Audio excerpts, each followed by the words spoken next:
Hello my lovelies, welcome to my little cottage by the sea, the place where I love to stitch and craft my way to a vintage inspired and sustainable lifestyle. In today's video I'm going to be working on a really simple, beginner friendly patchwork project. It's my lovely friend Georgina's birthday and she absolutely loves gardens. I always like to make gifts for everybody, for my friends. I see an occasion, a birthday, Christmas, weddings, whatever it is, as simply an opportunity to get stitching. And I've recently absolutely fallen in love with patchwork and quilting. I've done it here and there over the years, but for some reason at the moment it's become an absolute obsession, and I thought this was a really good opportunity to make something patchwork, a really lovely gift for her that she will really appreciate. I am a beginner in terms of patchwork, so if I can do this, you can do this too. So it's a very rainy and dark day here in Hastings, even though it's May and we should be getting a little bit more sunshine by now. So I'm just having a cozy studio day. I've brought up my pot of tea here so that I can just sit and enjoy putting together this patchwork cushion, and I hope that this very simple tutorial is going to be useful or inspiring for you too. An absolute treasure trove of Liberty London fabrics from many years of collecting, and I'm going to be using that for this project. I'm not really one for colour theory and working out complementary colours or working out what your seasonal colours are or what colours work for you. And I think one of the things about sewing things for your home is that you don't really have to take that into account. You can just have the colours that you enjoy because they're in your home environment rather than on your body environment. But quite often, to get a bit of inspiration, I like to go and see what nature puts together, because if it works outside in lovely gardens or fields or by the sea or wherever, nature is just one of the best inspirations for colour. So there's a really fabulous hotel wedding venue just up the road from me here in the old town of Hastings called the Old Rectory, and quite recently I went and helped Georgina out on a photo shoot there and got to have a look around the lovely gardens, and I just thought it would be really nice to use that inspiration for Georgie's patchwork. It was a really lovely moment, and I just thought it would add something extra special to this gift because it was inspired by the plants that we went and filmed together, and they're also colours that she really likes. I'm just going to pop in this little bit of inspiration here for you, and then I'm going to start pulling out some of the fabrics that go with the inspiration, go with this beautiful planting scheme, and we'll go from there.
So I've had a really lovely rootle tootle through all of my Liberty scraps, and I've selected a few of these which I'm going to show you.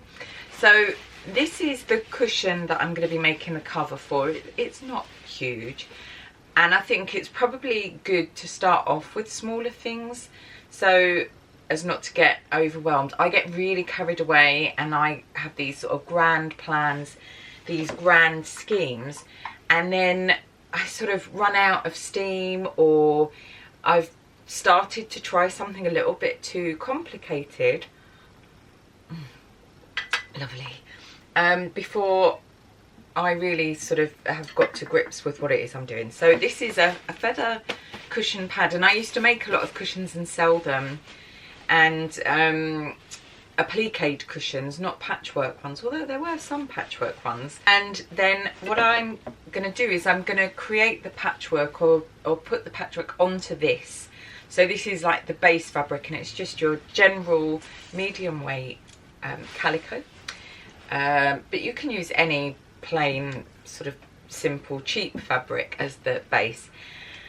And I knew that I wanted to use up a little bit of this green fabric. Now this is actually from the bottom of a Laura Ashley dress that my other dear friend Mary Louise bought for me as a thank you for making her daughter's 18th birthday dress. And it was massively long, and I cut this off. It's very pretty. It is an old reproduction of a Laura Ashley. Beautiful colours, and Georgie is very into these greens and more sort of earthy neutral tones, and she likes sort of berry colours and greens and beiges and so on. So what I did was I decided that this was going to be my base colour, and then I was going to build the other colours inspired by the old rectory garden around this. And so I've pulled out a few of these. So there's just bits of Liberty print. These are all Liberty print, all of these other fabrics, and I don't know that I'm going to use all of them.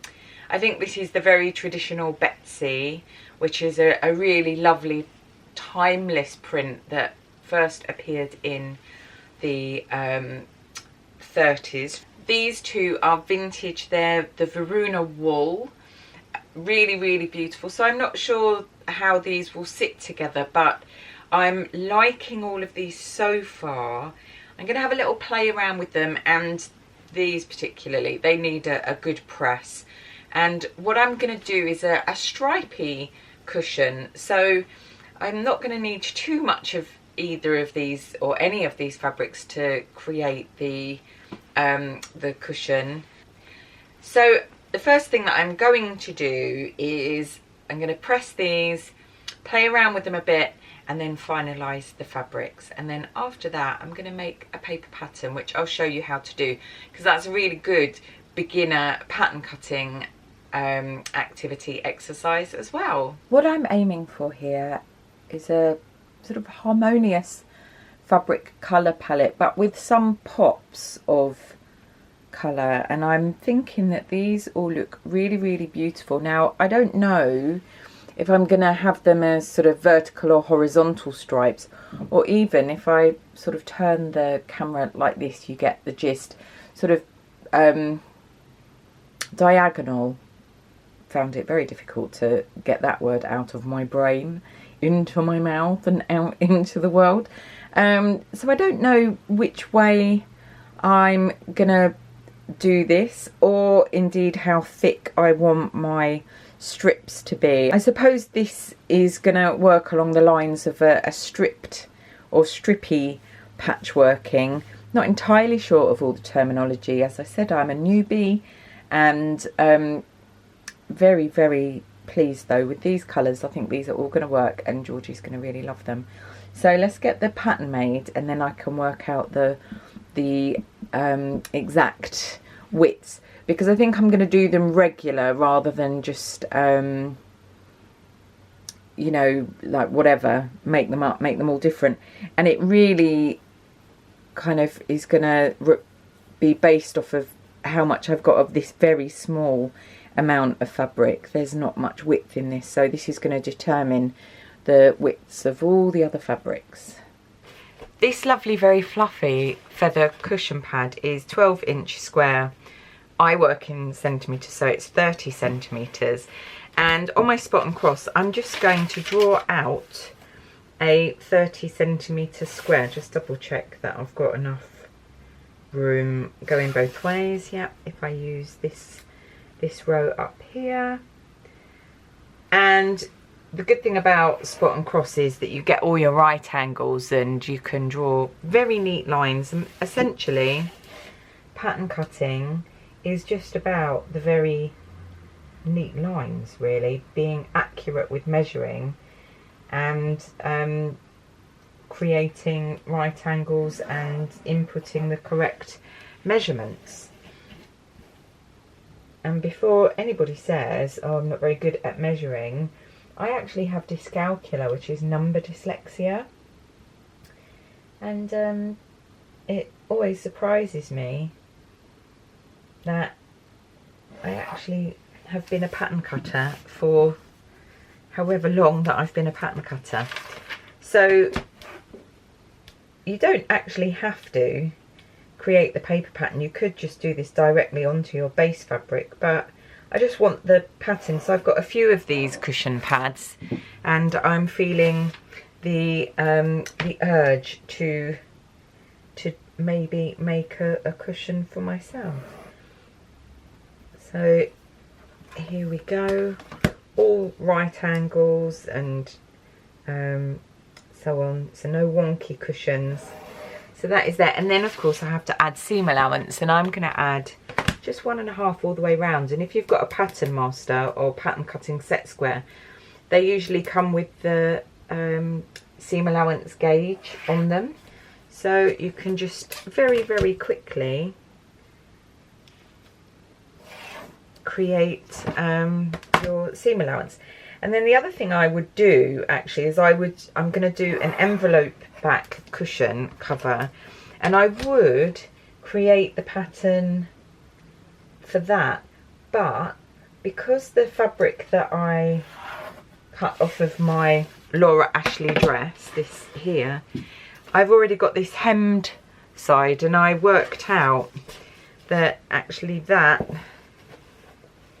there and then the other coming the other way creates that automatically for me, so I'm not going to worry about creating the pattern for the back, but I will end up doing a pattern. So that essentially is the cushion, and I always write the measurement on there so that you know. So now I'm just going to cut that out and then cut out my calico, and then we can start working out those glorious garden inspired strips into a patchwork that is most pleasing. Now comes the really fun bit. So I've cut out this calico square, and I'm starting with this fabric because I only have one little bit of it, and I could take two approaches here. I've decided to just go for horizontal stripes just because this is the first time that I've done this. And I worked out that if I divided 30 by the 5 fabrics that I've got, it gives me strips of about 6 centimetres. Of course, I need to add seam allowance to that. I'm really just sort of limited by how wide this is. So I'm going to cut this out to sort of the widest width that it is, and then I'm going to then use that as the template for all the others.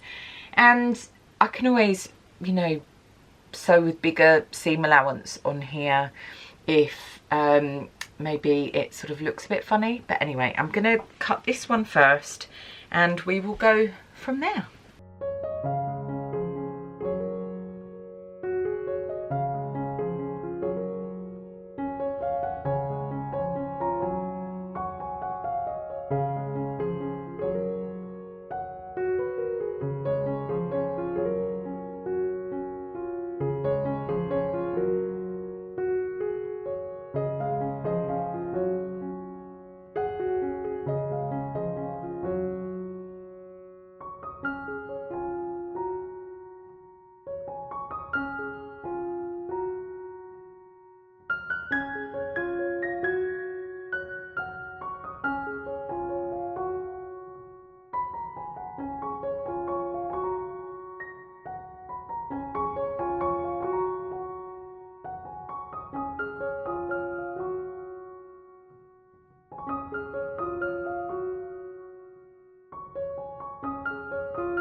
Here is where we're at with the piecing of the fabrics, and I've played around a bit with, you know, what should go where, but actually I didn't think too hard about it.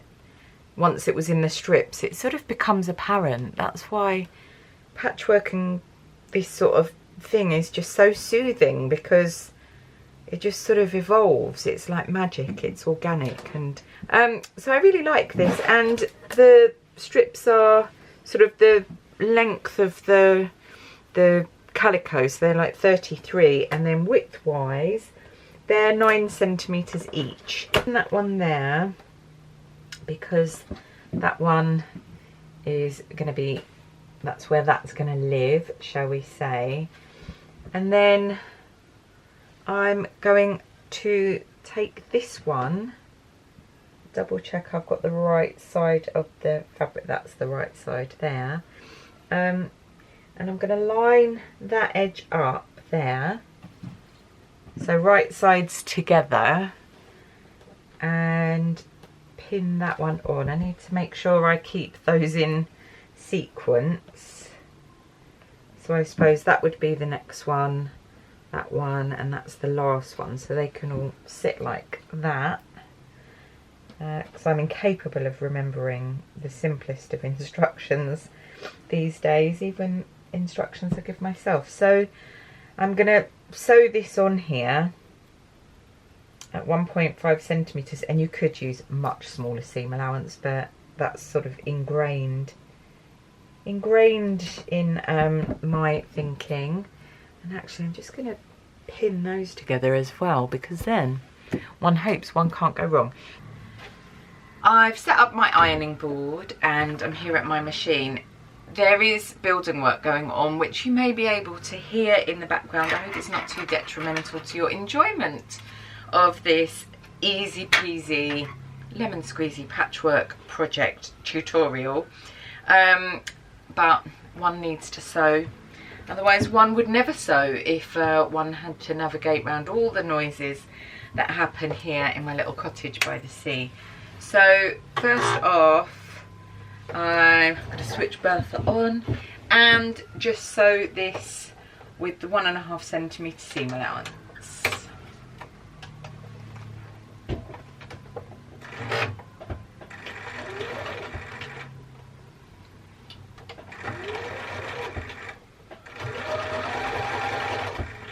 Okie dokie. So that is getting caught up in all the gubbins. So that's sewn on, and what I'm going to do now here is just press that nice and flat. Give it a good steam, a good press, make it nice and crisp. There. And then grab my next piece and lay that right sides together on there. If you feel really confident about this, you don't actually even have to pin it, but I just want to make sure that I'm as precise as can be. And I'm going to continue that process with all of these beautiful strips of my vintage Tana lawns. Here we are, all sewn and pressed. I probably will find, looking at this, that I may not have done the neatest rows, but once it's stretched over the cushion, I don't think you're gonna see that too detrimentally. So what I am going to do now, using the rotary cutter in this, is just neaten off the wrong side here, so these rough edges. You don't have to do this, but I just think it makes it easier for the next bit. As I said, I'm going to be using the already prepped leftover fabric from the hem of the dress. All of this really helping to add to my sustainable lifestyle here. That's the brilliant thing about patchwork, isn't it? It's just by its very nature, if you're using up lots of stuff you already have, it's very sustainable. But I'm just going to right sides together. I'm going to keep them vertical because that's what I had in mind, and I'm going to cut 2 of those out. Here is the moment of truth. So I've sewn all the way around. Before I give this to Georgie, I am actually going to overlock around this, but in this video I'm not gonna do that bit. Turn it through, and you will give it a press, which I will do off camera. But I'm very excited to see how this is looking so far. So there we are, it's looking really pretty. And then the proof is in the pudding by inserting the cushion pad. And I do like these feather ones. I ordered them wholesale many years ago when I was doing sort of craft fairs and markets with cushions and so on. But needs a little bit of the corners sort of popped out better. This is where my nails are quite useful. And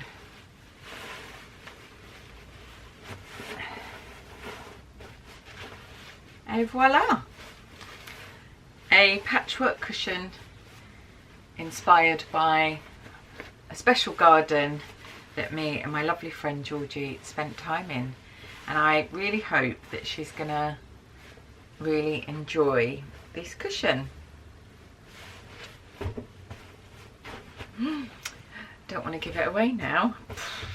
Better make another one. I'm over the moon with my very, very simple, beginner friendly patchwork cushion project. It's safe to say that Project Patchwork is definitely a go. And I really can't wait to gift it to my lovely friend who's always so generous to me. And I know that she'll really appreciate the fact that I made this especially for her. This is just the start of my patchwork adventure, really. And I'm really looking forward to doing loads more. Not just on cushions and accessories, but also on clothes. So, of course, I will be sharing that journey with you too. Thank you so much for taking the time to spend the time with me here in my little cottage by the sea. And I also want to say a heartfelt, huge thank you to all of you who've been leaving such lovely comments on previous videos. I really do enjoy reading them, and I'm just working my way through and getting back to people. Had lots of you ask really interesting questions about pattern cutting and sewing in general, quite sort of technical questions, and I'm answering them as best I can. If you're not a subscriber and you've enjoyed this particular video, then I'd love it if you joined me regularly for all the crafting, dressmaking, just the general stuff that I do here in my little cottage by the sea in East Sussex. You subscribing and liking and commenting really boosts the channel, and it gets it out there to other like-minded spirits, kindred spirits that make this a really beautiful community to be part of. I'm truly grateful. I hope that wherever you are in the world, my lovelies, you're keeping safe and well, and I shall see you very soon. Till next time. Bye.